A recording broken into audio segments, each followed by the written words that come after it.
నిఖిల్ మలియక్కల్ ఒక దక్షిణ భారత టెలివిజన్ నటుడు. అతను ప్రధానంగా కన్నడ మరియు తెలుగు భాషలలో పని చేస్తాడు. అతను భారతదేశంలోని కర్ణాటకలోని మైసూర్లో శశి, జర్నలిస్ట్, మరియు అతని భార్య సులేఖ కన్నడ నటుడు దంపతులకు జూన్ 28న జన్మించాడు. నిఖిల్ మైసూర్లోని బాడెన్ పావెల్ పబ్లిక్ స్కూల్లో పాఠశాల విద్యను అభ్యసించాడు మరియు బెంగళూరులోని ఆచార్య ఇన్స్టిట్యూట్ ఆఫ్ టెక్నాలజీ నుండి గ్రాడ్యుయేషన్ చేశాడు. చదువు తర్వాత నిఖిల్ ఓ ప్రైవేట్ కంపెనీలో బిజినెస్ డెవలప్మెంట్ ఎగ్జిక్యూటివ్గా పనిచేశాడు. 2016లో నిఖిల్ కన్నడ చలనచిత్ర పరిశ్రమలో ఊటీ చిత్రంతో తన నటనా జీవితాన్ని ప్రారంభించాడు. అక్కడ అతను సహాయక పాత్రను పోషించాడు. 2018లో నిఖిల్ కన్నడ టెలివిజన్ పరిశ్రమలో మనేయే మంత్రాలయ సీరియల్తో అరంగేట్రం చేశాడు.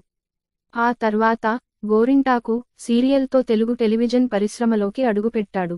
నిఖిల్ తర్వాత అమ్మకు తెలియని కోయిలమ్మ వంటి కొన్ని సీరియల్స్లో నటించాడు. 2024లో స్టార్ మాలో Bigg Boss Telugu season 8 reality షోలో నిఖిల్ పాల్గొని రూ. 55 లక్షల నగదు బహుమతితో పాటు టైటిల్ విన్నర్గా నిలిచాడు.